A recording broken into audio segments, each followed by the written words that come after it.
오늘 서울노동권익센터의 전반님과 미주노조 국정노조 연구원의 분이시고 노동자의 의미를 돌이켜보고 쉬어쓴 청년으로 보는 우리 노동시장의 구조에 대해서 함께 살펴보려고 합니다. 그러면 박수로 전반님 모시겠습니다. 네, 안녕하세요. 저는 서울노동권익센터 감정노동팀 전문위원으로 일을 하고 있는 젬마입니다. 오늘 이 발제는요, 노동절이 과연 어떤 의미에서 이제 치러지는 날이고, 그리고 이 노동절에 맞춰서 이제 이번에 정권도 바뀌었고, 그리고 이름도 원래는 근로자의 날에서 노동절로 바뀌었는데 이게 어떠한 의미를 가지며 또 이렇게 노동절로 바꾼 정부는 어떠한 노동 정책을 올해 표방하고 있는지, 그리고 여기까지 이제 다 분석을 해본 다음에 그렇다면 지금 이 시대를 살고 있는 우리는 어떠한 태도로 지금 이런 정책들과 맞서야 하는지, 때로는 받아들여야 하는지, 이런 것들에 대해서 같이 얘기를 해보고자 이제 이 발제문을 썼고요. 그렇다면 노동절이라는 거는 도대체 누구의 날이고 또 언제 어떻게 생겼을까? 노동절이라는 거는 그냥 단순히 국가에서 그 노동자들에게 1년 동안 열심히 일하셨으니까 하루쯤 그냥 뭐 유급휴일로 좀 쉬십시오라고 주는 그런 선물 같은 날은 아니에요. 근데 우리는 이제 그런 식으로 조금 받아들여 오는 경향이 있었는데 그런 날은 아닙니다. 그럼 우리나라에서는 노동절이 언제 생겼을까? 일제강점기 때 1923년에 이제 그때는 집회 시위가 이제 불어대는 때가 많아가지고 사람들이 강연회라는 명목으로 모여서 그때도 지금과 똑같은 주장을 하게 됩니다. 하루 8시간의 노동 시간을 좀 보장해달라. 그리고 임금도 적정하게 유지해달라라는 그런 강연회를 목적으로 한 모임에서 이런 이야기들이 시작이 되었고요. 그래서 이제 이 다음부터 노동절이 생겨나고 그러면서 노동 탄압이 그럼 없었을까? 그렇진 않았거든요. 정권이 변해오는 동안 이 노동절은 굉장히 많은 왜곡과 탄압을 겪게 되었고, 그래서 그런 수모를 겪다가 오늘날 이제 노동절로 다시 이제 되돌아오게 되었습니다. 그렇다면 이 노동절이라는 거는 우리나라에서만 이렇게 있었을까? 모두 다 알다시피 그렇지 않다라는 거죠. 19세기쯤에 여러분들 아마 이따 저녁 때 인터내셔널바 막 이런 거 부르시고 할 텐데 1889년에 제2 인터내셔널 창립 대회에서 시작이 됐어요.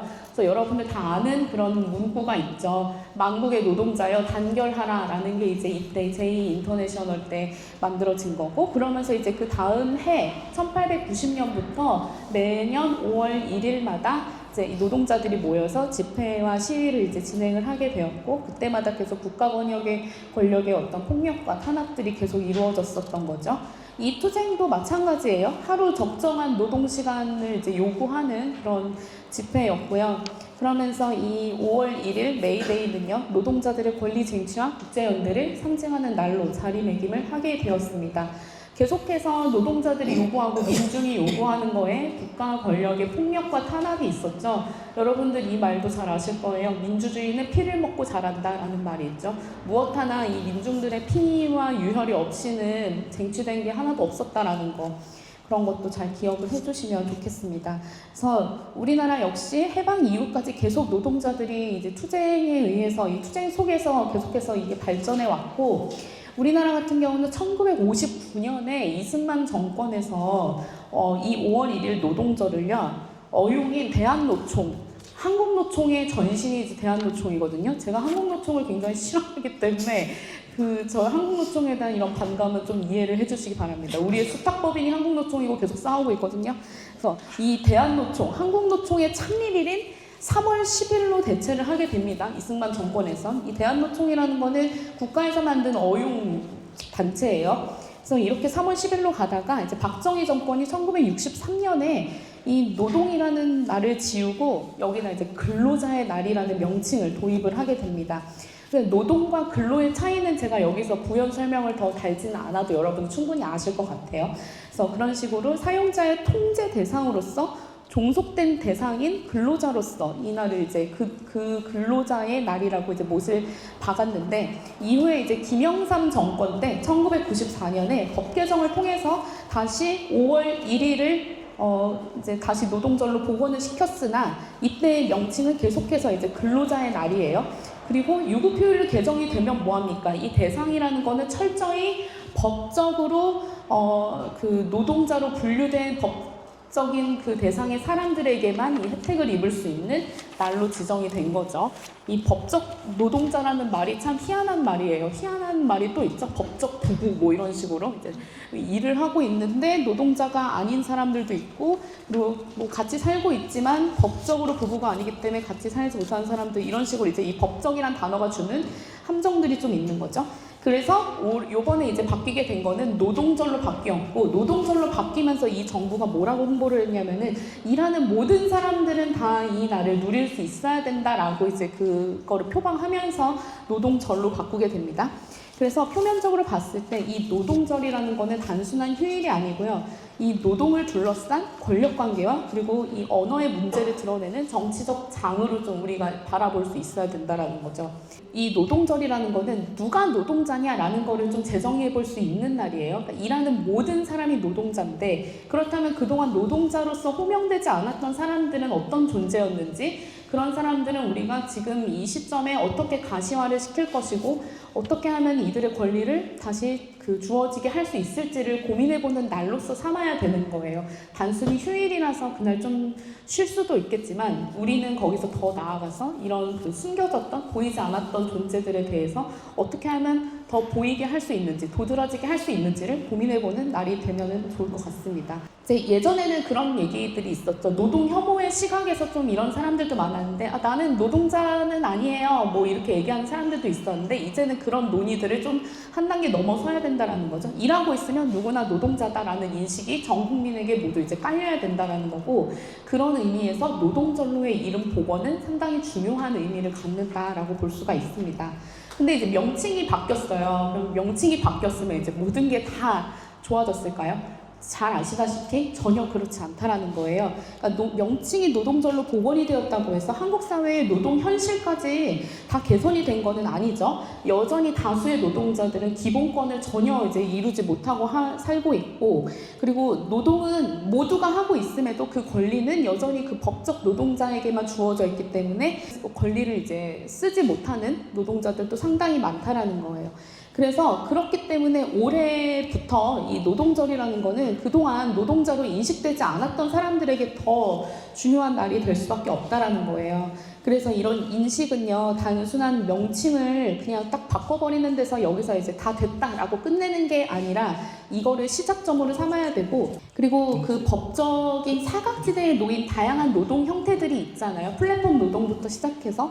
그래서 그런 노동 형태를 모두 다 이제 제도가 포섭할 수 있도록, 그리고 이 사람들에게 노동 3권을 비롯한 기본적인 권리를 실질적으로 적용할 수 있는 기반을 좀 마련해야 된다라는 점에서 너무 중요합니다. 다시 얘기를 하자면 기존의 차별적인 고용 구조를 완화시키고, 그리고 노동권의 적용 범위를 넓혀가는 실무적 토대로 이번 노동절을 좀 삼아야 된다라는 겁니다. 그래서 여러분도 잘 아시다시피 정체성은 곧 권리의 문제잖아요. 그래서 이번 노동절도 마찬가지입니다. 그래서 노동을 수행하고 있음에도 권리에서 배제되어 온 사람들의 현실을 전환하기 위한 핵심적인 출발점으로 삼았으면 좋겠습니다. 그리고 이 포럼과 오늘 저녁 행사가 그 시작을 제대로 여러분들이 마음에 삼는 날로 삼으셨으면 좋겠고요. 그렇다면 우리나라는 지금 어떤 문제가 있느냐? 권리 없는 노동의 확산과 구조적 모순이라는 커다란 문제가 있습니다. 이 권리 없는 노동이라는 단어는 2021년쯤에 이제 플랫폼 노동에 대한 문제가 막 이제 사회적으로 발현이 되면서 이때 노동 관련 연구자들 사이에서 만들어진 용어예요. 노동을 하고 있지만 권리는 갖지 못한 사람들, 그래서 이 권리 없는 노동이라는 개념이 있고요. 이거 어떤 특징이 있냐면 이 권리 없는 노동들은 되게 노동 자체가 되게 많아지고 보편화가 되었지만 권리 자체는 예전에 계속 머물러 있다라는 거, 근로기준법 수준에 머물러 있다라는 거.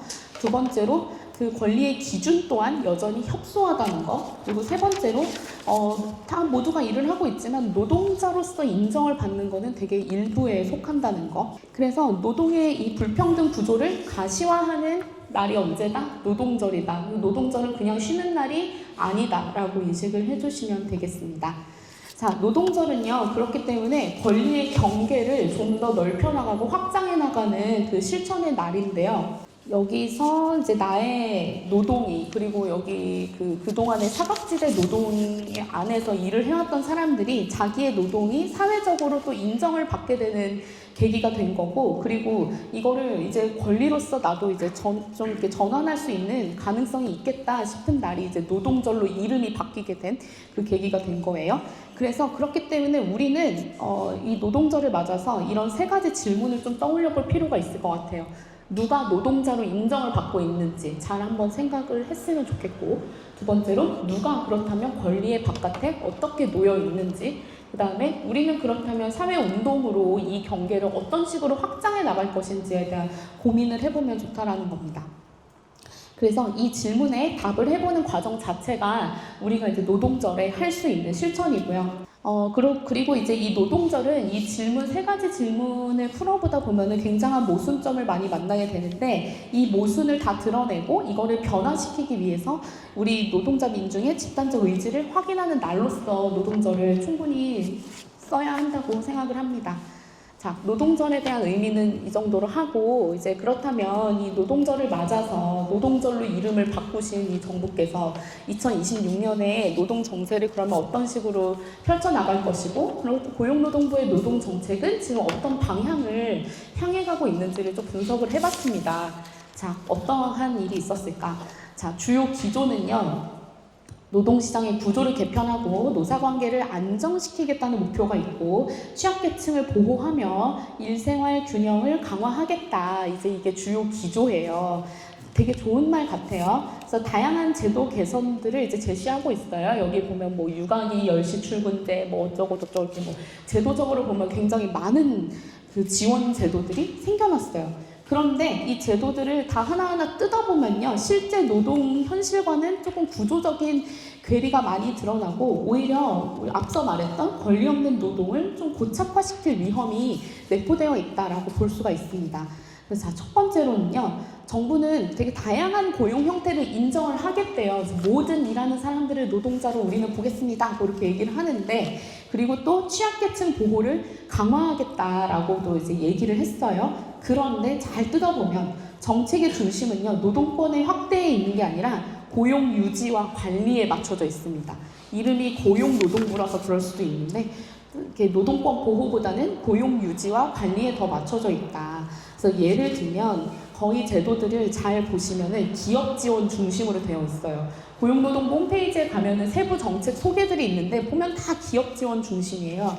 그래서 정규직 전환을 시키겠다라고 하는데, 알고 보면은 그 기업들은 이제 30인 미만 이제 기업들의 이제 그 고용 유지 지원금을 주는 식으로 한정된 방식으로 이제 운영을 하고 있고, 그리고 이 결국은 구조의 문제임에도 불구하고 이 구조를 건드리기보다는 그냥 그 어떠한 제한적인 인센티브를 그냥 던져주는 식으로 그냥 딱 이런 데만 머무른다라는 거죠. 그래서 이거를 어젠가 엊그젠가 그 공공운수노조의 건강보험센터 그 김금영 지부장께서도 노동절의 의미에 대해서 발언을 하셨는데, 이 정부는 마약만 던져주는 정부다. 그러니까 구조를 해결하지 않고 그냥 적당히 좋은 것들을 적절한 때에 던져주는 그런 모양새만 취하고 있다라고 얘기를 해주셨어요. 그 말인 거예요.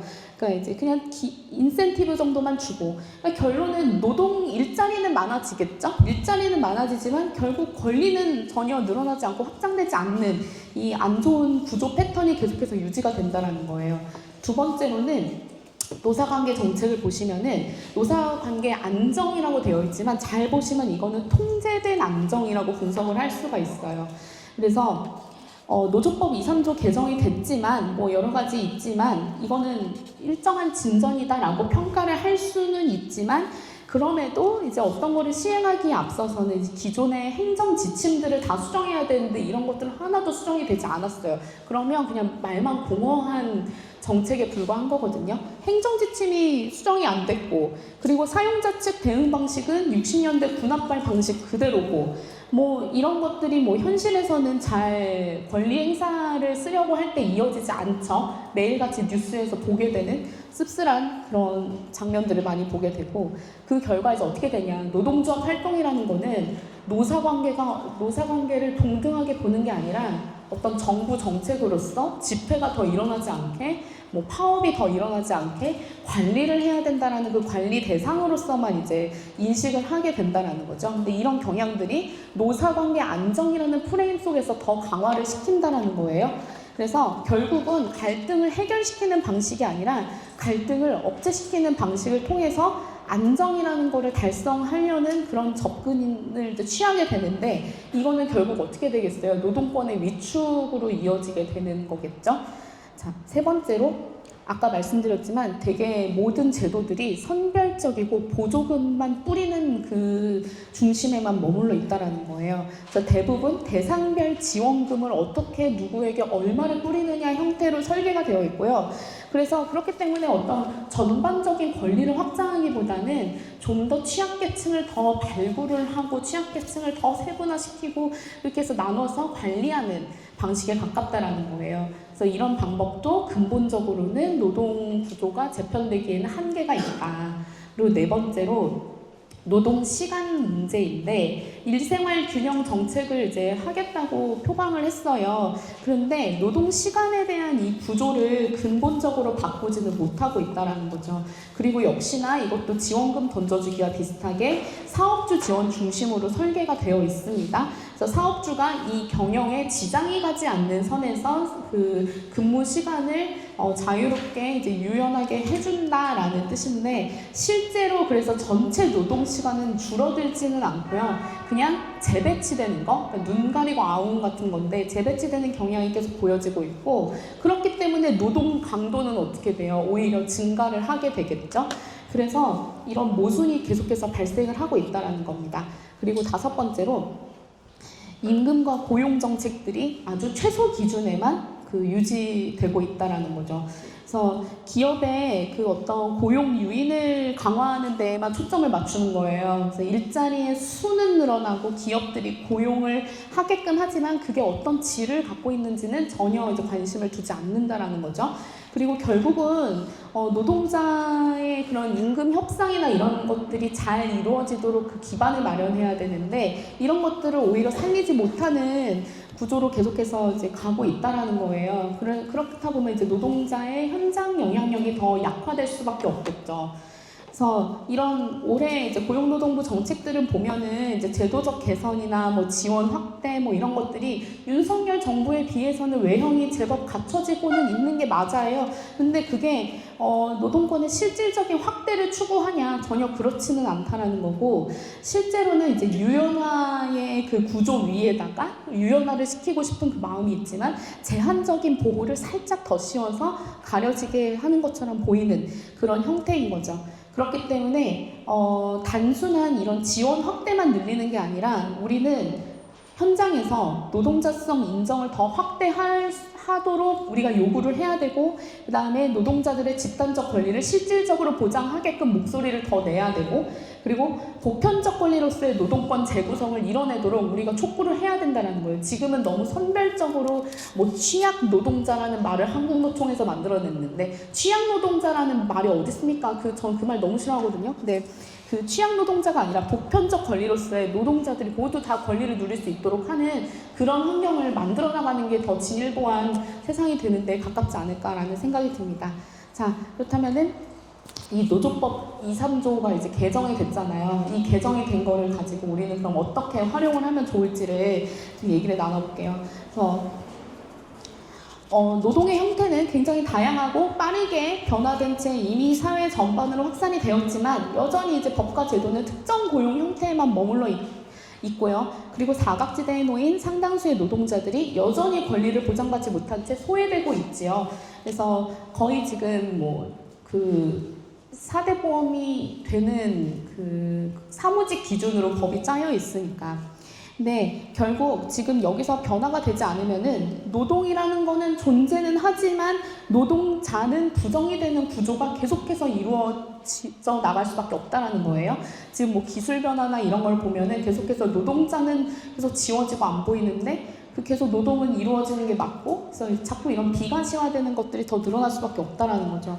그래서 첫 번째로 지금 가장 국가에서 신경 쓰고 있는 게 플랫폼 노동 그리고 특수고용 노동을 신경을 쓰고 있는데 이 문제들이 여전히 해결이 되지 못한 채 공허한 논의만 지금 되풀이되고 있습니다.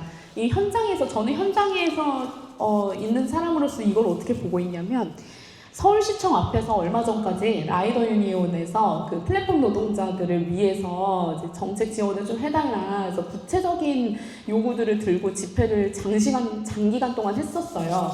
근데 저희 센터는 서울시 노동정책과와 밀접한 연관이 있거든요.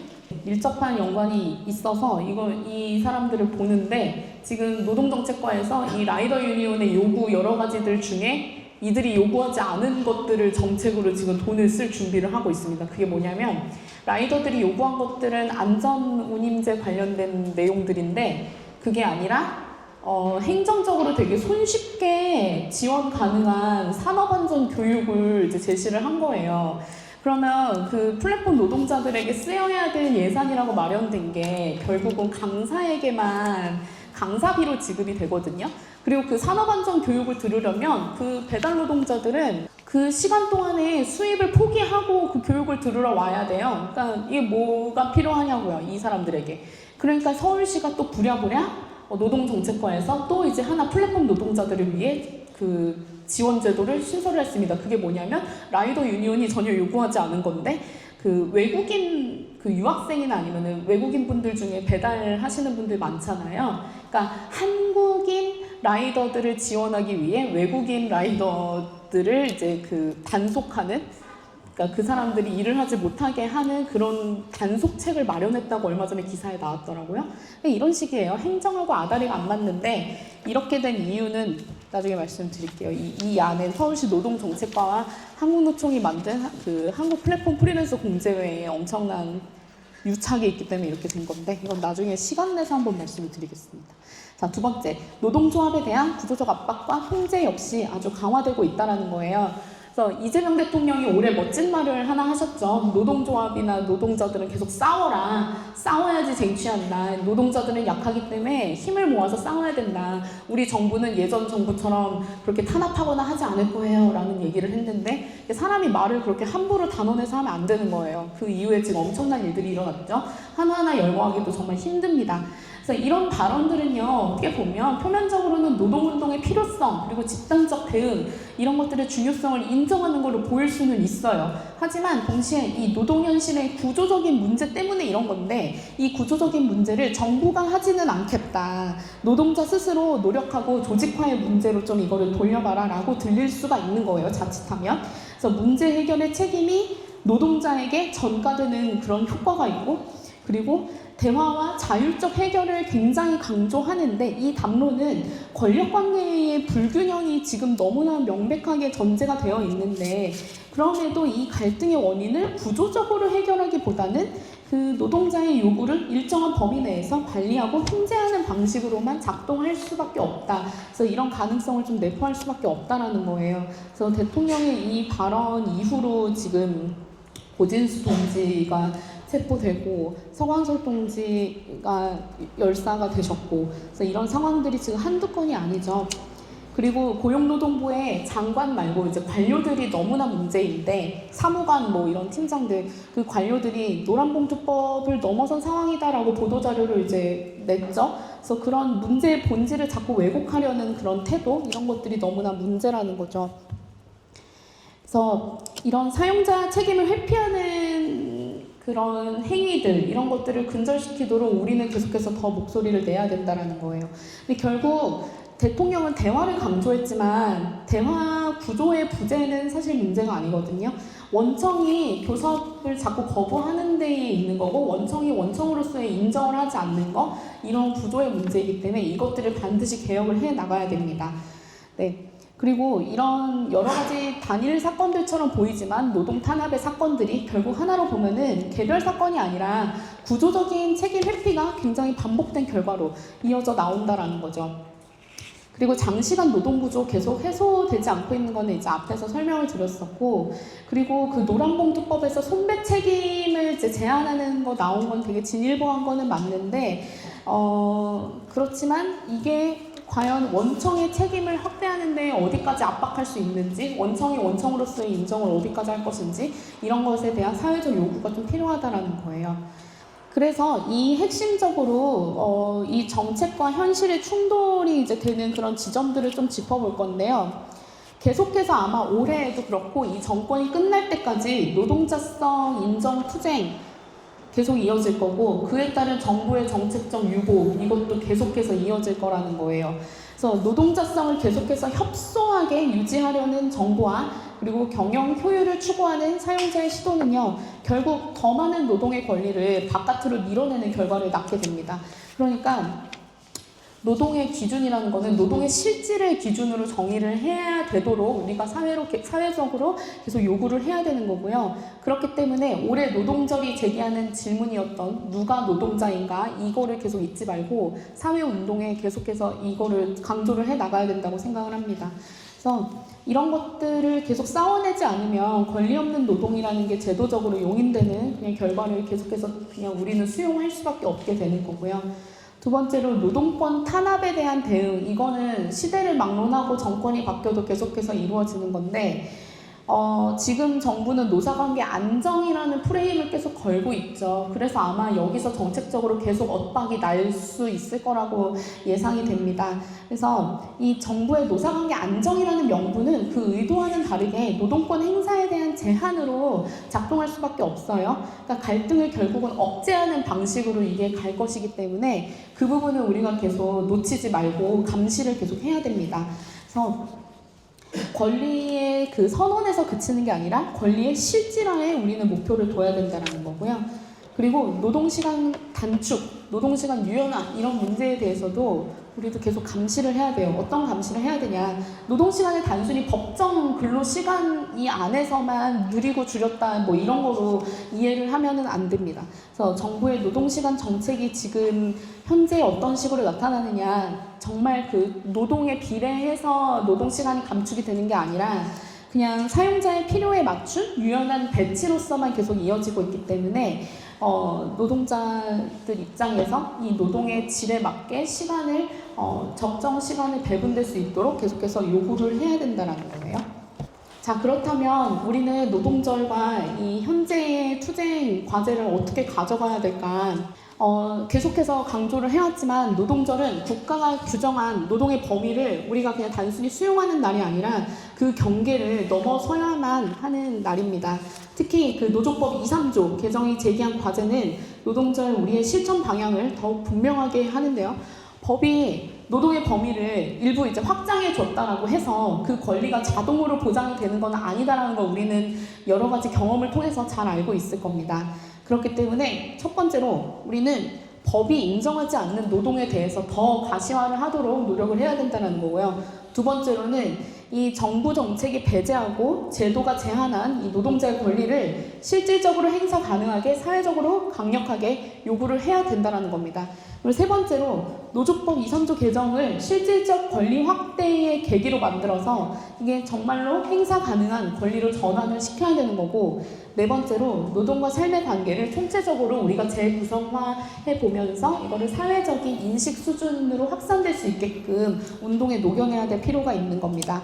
그렇기 때문에 현재의 우리는 노동자를 현재의 노동 현실을 더욱 드러내고, 그리고 미래에 우리가 가져야 될 권리를 강력하게 요구하는 투쟁의 출발점으로 삼는 정치적 실천의 장으로 활용을 해야 된다는 거죠.